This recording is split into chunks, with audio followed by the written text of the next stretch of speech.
बिस्मिल्लाहिर्रहमानिर्रहीम, अस्सलाम वालेकुम। तहरीक इंसाफ का एक नारा बड़ा मशहूर हुआ, तब्दीली आ नहीं रही, तब्दीली आ गई है। और अब इसी तरह से लगता है कि नून लीग में भी तब्दीली आ नहीं रही, आ गई है, क्योंकि अब तो बगावत हो नहीं रही, बगावत हो गई है। इमरान खान साहब ने सही कहा कि नून लीग में भी अब टूट फूट की खबरें हैं और मौरूसी सियासत के खिलाफ अब वहाँ से भी आवाज़ें उठ रही हैं। मिफ्ता इस्माइल साहब वैसे तो काफ़ी अरसे से इंटरव्यूज़ दे रहे थे, तनकीद कर रहे थे, ख़ुद इसहाक डार साहब की जो पॉलिसीज़ हैं ख़ुद बता रहे थे कि पाकिस्तान को डिफ़ॉल्ट की तरफ ले जा रहे हैं, डिफ़ॉल्ट की तरफ ले जा रहे हैं। और जिस तरह इसहाक डार साहब जो कुछ कहते रहे, लेकिन अब इनके दरमियान जो कुछ चल रहा था, बात अब उससे बहुत आगे बढ़ गई। हुआ ये कि ये तो अलग चल रहा था मामला कि चले जी मिफ्ता साहब कोई तनकीद कर रहे हैं हुकूमत पर, लेकिन बीच में आए वज़ीर आज़म के बेटे सलमान शहबाज साहब। अब ये अजीब किस्सा हो गया क्योंकि बात अब बहुत बढ़ गई। सलमान शहबाज साहब कभी पता चलता है जी FIA में पेश होते हैं, पता नहीं 10-12 लोग थे जी, बड़े सख्त सवाल हुए हैं, सब ड्रामेबाजी, क्या सख्त सवाल होने, क्या किसी ने कुछ कहना है, ये रुके इसलिए हुए हैं कि सारे केस बिल्कुल कि जी ये पूरे प्रोसेस से होकर हमने ख़त्म कर लिए हैं केस, ताकि कभी दोबारा ना खुल सकें, ये सिर्फ इसलिए डिले कर रहे हैं। सलमान शहबाज साहब ने ट्वीट की, the last 3 finance ministers were jokers. ठीक है जी, ये मस्खरे थे ये 3, जिनमें ज़ाहिर मिफ्ता इस्माइल और शौकत तरीन और फीस शेख, ये पिछले 3 दे रहे हैं ना क्लाउन शो। वो एक क्लाउन शो चला रहे थे, एक पता नहीं क्या, एक अजीबो गरीब मस्खरापन का एक मुजाहरा था, एक शो था। Dar Saab averted a default after atomic detonations in 98. The challenges are humongous. He is giving his best shot, no match for his commitment and hard work. The 3 jokers have laid minefields. अब मिफ्ता साहब भी इसमें शामिल हैं और बार बार उनसे बात की जा रही है मिफ्ता साहब से, और हत्ता कि शायद खान अब्बासी अब बीच में आ गए हैं और वो कह रहे हैं कि ये इनको नहीं कहना चाहिए, सलमान शहबाज को इसकी वजाहत करनी चाहिए। बहुत सी बातें, बहुत से और लोग कह रहे हैं कि इस तरह अपनी ही सीनियर लीडरशिप को जोकर कहना, जबकि वो इतना अरसा आपके वालिद की काबीना का हिस्सा रहे और उनकी मर्जी से ही काम करते रहे, तो फिर ये क्लाउन शो तो आपके वालिद चला रहे हैं फिर, जिसमें बहुत से क्लाउन्स हैं, बहुत से जोकर्स हैं। शाहिद खान अब्बासी भी साथ आ गए। अब आप जानते हैं पहले से खबरें गर्म है कि शाहिद खान अब्बासी, मिफ्ता इस्माइल, कुछ और लोग मिलकर एक नई जमात बना रहे हैं। अब यह भी मैं अर्ज कर दूं कि साद रफीक साहब भी नाराज लोगों में शामिल हैं। और ये सारा मामला शुरू हुआ जब मरियम नवाज साहिबा को अब चीफ ऑर्गेनाइजर और सीनियर नायब सदर का कह दिया गया जी, उनको बना दिया गया, यानी खानदान से बाहर कुछ नहीं जा रहा। अब सीनियर नायब सदर का मतलब है कि सारे ही वैसे ही अंडर थे, हाथ बांधे थे। अब शाहिद खान अब्बासी साबिक वज़ीर आज़म वो भी नीचे, तमाम लीडरशिप नीचे। ताज़ा जो हुक्म आ गया है नवाज शरीफ साहब का लंदन से, कुछ ही देर पहले ये ब्रेकिंग न्यूज़ चल रही थी कि वो पाकिस्तान की सियासत से भी खुश नहीं है, पाकिस्तान की मईशत से भी खुश नहीं है, कि कुछ नहीं ठीक चल रहा, ना ये सियासत ठीक हो रही है, ना मईशत ठीक हो रही है। अब इसहाक डार पर भी सवाल उठा दिए। अब क्यों? अब मरियम साहब को लॉन्च करना है और कह रहे हैं कि जी मरियम के लिए मरियम नवाज को सीनियर लीडरशिप भरपूर सपोर्ट करे, क्योंकि वहाँ से बादशाह सलामत ने हुक्म जारी कर दिया है कि रानी साहिबा आ रही हैं, तो उनके लिए सब काम किए जाएँ। अब ये इस वक्त सोशल मीडिया पर बड़ी बहस चल रही है। न्यूजीलैंड की प्राइम मिनिस्टर जसिंदा आर्डर्न, वो बड़ी मशहूर हुई, अपने लोगों को गले लगा रही हैं, लोगों में जा रही हैं, और सिर्फ 42 साल की उम्र में वो कह रही है कि मुझ में वो तवानाई, वो जोश, वो वलवला नहीं रहा, मैं अब आगे कंटिन्यू नहीं करना चाहती। यहाँ पर 49 साल मरीम नवाज साहिबा, वो अभी उनकी लॉन्चिंग होनी है, जिनके बारे में कहा जा रहा है कि वज़ीर आला पंजाब भी हो सकते हैं, कह रहे हैं, और कुछ भी, यानी वो वही। और फिर उनके बेटे जुनैद सफदर के साथ उन्होंने आना था और लॉन्च होना था, वो सारा। जब ये पता लगा तो शाहिद खान अब्बासी साहब ने कहा कि बहुत हो गया। अब खुद अंसार अब्बासी साहब ने इस पर पूरा कॉलम लिखा है कि जी नई पार्टी बन रही है, शाहिद अब्बासी नाराज हैं, मिफ्ता नाराज हैं। वो कहते हैं जी हमने इनसे पूछा, वो कहते हैं जी हम कोई नई पार्टी नहीं बना रहे। लेकिन मिफ्ता इस्माइल साहब ने खुद ये कहा है कि जी कोई पार्टी ज्वाइन करने के वाले से, पार्टी छोड़ने के बारे में ये फैसला मैं दोस्तों की मुशावरत से करूंगा। अब दोस्त उनके इस वक्त कौन है? मुस्तफा नवाज खोखर साहब, शाहिद खान अब्बासी साहब, क्योंकि ये लोग सेमिनार्स में जा रहे हैं जहां पाकिस्तान की मौजूदा सूरत हाल, आने वाले दिनों में क्या हालात हैं, इस पर एक थिंक टैंक सा बन गया है, और ये बड़ा ताकतवर थिंक टैंक कहला रहा है। शाहिद खान अब्बासी साहब के बारे में अर्ज कर दूं कि अंसार अब्बासी साहब ने लिखा है, और ये बात पहले भी हुई कि जी मीटिंग्स होती रही, वहां से नवाज शरीफ साहब ये कहते ये करो वो करो। तो एक वक्त ये आया कि शाहिद खान अब्बासी साहब ने कहा कि जनाब जिस तरह शहबाज शरीफ चला रहे हैं हुकूमत, या तो इनको चलाने दें या फिर आप आ जाएं।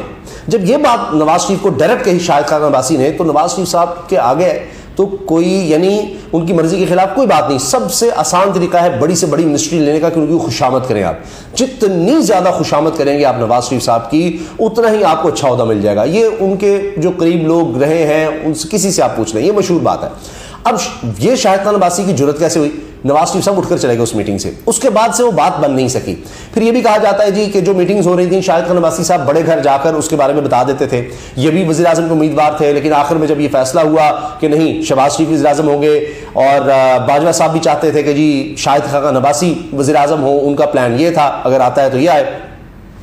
तो इस पर भी शरीफ खानदान जो है ना वो नाराज हो गया कि हमारे अलावा कौन कैसे हो सकता है। लेकिन ये मरियम साहब वाला मामला आप देखिए, उसके बाद हत्ता के ख्वाजा साद रफीक साहब माजी में भी मौरूसी सियासत के खिलाफ बोल चुके हैं। मेहर साहब को इंटरव्यू देते हुए कह चुके हैं कि जी मेरे से ये सवाल ना करें कि जी हमने कुर्बानियां दी, जेल गए, लेकिन हमारे अलावा कोई नहीं मिलता शरीफ खानदान को।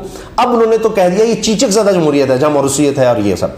तो एक ये अलग ग्रुप तो विद इन पार्टी बना हुआ है, अलग पार्टी अलग बात है, मगर ये सबको नजर आ रहा है कि सब नाराज हैं। मिफ्ता साहब का ये जो जोकर वाला मामला है उस पर आप देखिए कि अब ये वायरल हो रहा है, जो मैं आपको सुनवाने वाला हूं। ये इंटरव्यू किया है जनाब इनका हाल ही में जनाब तलत हुसैन साहब ने, और उसमें अब ये बात हो रही है, तलत हुसैन पूछ रहे हैं कि ये आपने देखा होगा कि क्या उन्होंने बात की है सलमान शहबाज ने, आप इस पर क्या कहते हैं? इस पर बड़े गुस्से होकर अब जनाब ये कह रहे हैं मिफ्ता इस्माइल साहब कि जी ये पार्टी फैसला कर ले कि हमारे भी इतना अरसा हो गया हमें पार्टी में कि इन्होंने हमारे साथ करना क्या है, ये ज़रा फैसला कर लें कि जो सीनियर लीडरशिप है हमारी तरह की, क्या शरीफ खानदान के बच्चे ही हमेशा सब कुछ करेंगे, उनके अलावा कोई नहीं और हो सकता? ये सुनिए ज़रा मिफ्ता साहब क्या कह रहे हैं। सर देखें होगी कि हम जैसे लोग जो कि मुझे भी 15 साल हो गए मुस्लिम लीग के अंदर और काफ़ी लोगों को इतना अरसा हो गया और हम यहाँ पे बैठ के सियासत कर रहे हैं, तो हमारा कितनी लीडरशिप में हिस्सा होगा या रोल होगा और फैमिली का कितना हिस्सा होगा और फैमिली के हर आदमी को क्या हम हर लीडर के ऊपर बढ़तरी होगी, ये भी ज़रा सा चीज़ देखनी होगी। Muslim League will have to make some decisions I think. Muslim League को फैसला करना होगा कि अब जो खानदान का फर्द होगा, जुनैद सफदर है, जो भी है, यानी कोई 40 साल से भी पार्टी में है, तो क्या वो बस उसको फ़ौक़ियत ही होगी जुनैद सफदर को भी, या मरीम साहबा को, और कुछ नहीं हो सकता? तो ये आप ये बोल रहे हैं तो ये तो अब बिल्कुल अलग नज़र आ रहा है। तो लगता है कि सलमान शहबाज ने भी ये चीज़ देख ली कि मिफ्ता साहब तो कहीं दूर निकल गए हैं, तो उन्होंने भी जानबूझ के इस तरह के अटैक्स उन पर किए हैं। और शाहिद खान अब्बासी भी अब बहुत दूर जा चुके हैं, उनको मीटिंग्स में नहीं बुलाया जा रहा, कहीं आपको वो नज़र नहीं आते, काबीना का हिस्सा पहले ही उन्होंने बनने से इनकार कर दिया था। तो अब जो बड़े करीबी लोग थे वो छोड़ छोड़कर नून लीग को जा रहे हैं। मिफ्ता साहब कह रहे हैं जी अलग पार्टी का फैसला या पार्टी छोड़ने का फैसला, नून लीग निकालना चाहे तो निकाल दे। वो अब यानी एक होता ना कि वो एक लिहाज और वो सब अब खत्म हो गया दोनों तरफ से, वो कहते हैं निकालने निकाल दें। और जो कुछ मिफ्ता साहब कर रहे थे, क्या वो शहबाज शरीफ की मर्जी के बगैर कर रहे थे? यानी सलमान शहबाज के वालिद की मर्जी के बगैर कर रहे थे? तो अगर मर्जी के बगैर कर रहे थे तो फिर तो बहुत ही नालायक हैं आपके वालिद शहबाज शरीफ साहब कि वो ये करने दे रहे थे। और अगर उनकी मर्जी से कर रहे थे तो फिर जोकर, बड़े जोकर फिर कौन है और क्लाउन शो कौन चला रहा था, ये भी आप सोच लीजिए। तो सारा कुछ ये ड्रामेबाजी है कि जी वो अब लॉन्च होना है, ये तो जी हम ठीक कर देंगे, ये तो शहबाज शरीफ की गवर्नमेंट थी, नवाज शरीफ आएगा तो ठीक हो जाएगा। ये सिर्फ, और ये दोबारा नजरियाती हो रहे हैं। नवाज शरीफ साहब कह रहे हैं जी बाजवा मैंने तो पहले कह दिया था, फलां कर दिया था। अब ये सिर्फ इमरान खान की कॉपी कर रहे हैं कि वो एंटी स्टैब्लिशमेंट हुए, अच्छा हम इमरान खान की तरह एंटी स्टैब्लिशमेंट दोबारा से होकर देख लेते हैं कि दोबारा हम ये चूरन बेचने की कोशिश करें, तो फिर हम इधर हो जाएंगे, फिर उधर हो जाएंगे, जब चाहे इधर उधर। अब ये नहीं हो सकता। अब लोग ये नहीं कि अखबार में छप गया और कई साल बाद लोग अब अखबार कहाँ पढ़ेंगे, ये रिकॉर्ड पर आ गए हैं। अब डिजिटल मीडिया में, सोशल मीडिया में हर चीज़ लोग फौरन दिखा देते हैं। तो अब ये चाहे शाहिद खान अब्बासी हों, चाहे मिफ्ता इस्माइल हों, चाहे दीगर ले, ये अब तादाद बढ़ती चली जा रही है और अब बगावत का समा है। और अब सेमिनार्स हो रहे हैं जा जाकर, अब शाहिद खान अब्बासी, मिफ्ता इस्माइल भी वो भी बताएंगे कि ये तो काम चल नहीं रहा और उससे पता लगेगा कहाँ कहाँ गलतियाँ हैं, क्या क्या है। तो शाहिद खान अब्बासी साहब दोबारा आ रहे हैं, इंटरव्यूज़ दे रहे हैं, वो इनकार करते हैं जी मैं कहीं और जा रहा हूँ, लेकिन नाराज़गी बाज़ नज़र आ रही है। वो सही तरह जवाब नहीं देते, सही तरह डिफेंड नहीं करते, और ये नून लीग के लिए बहुत बड़े झटके हैं।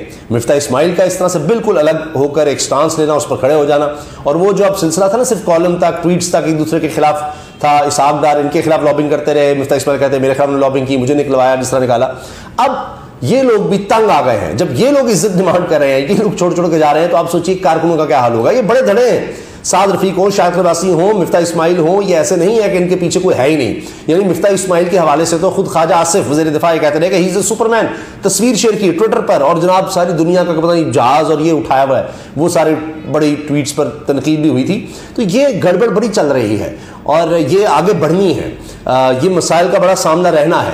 और नवाज शरीफ साहब को लगता है कि सिर्फ वही हैं और सिर्फ उनका ख़ानदान है, जो भी हो यहाँ पर सब अंधे हैं, गुलाम हैं, जानवर हैं, और ये जो भी कर लेंगे कोई कुछ नहीं कर सकता और बिल्कुल एक बादशाहत है, तो लोग इन्हीं को सराहेंगे, इन्हीं को वोट देंगे, इनके अलावा कोई चॉइस नहीं है। यही हाल पाकिस्तान पीपल्स पार्टी का, ये फजलुर रहमान साहब का है। तो अब ऐसा नहीं रहा, आप देख लीजिएगा, अगर फ्री एंड फेयर इलेक्शन हुए तो, अगर मैं इसलिए कह रहा हूं कि कोशिश ही हो रही है क्या बल तो इलेक्शन होना, और अगर हो भी तो बड़े लेवल पर हम रिगिंग करें, लेकिन उसके नुकसानात पहले मुल्क ने देखे हैं।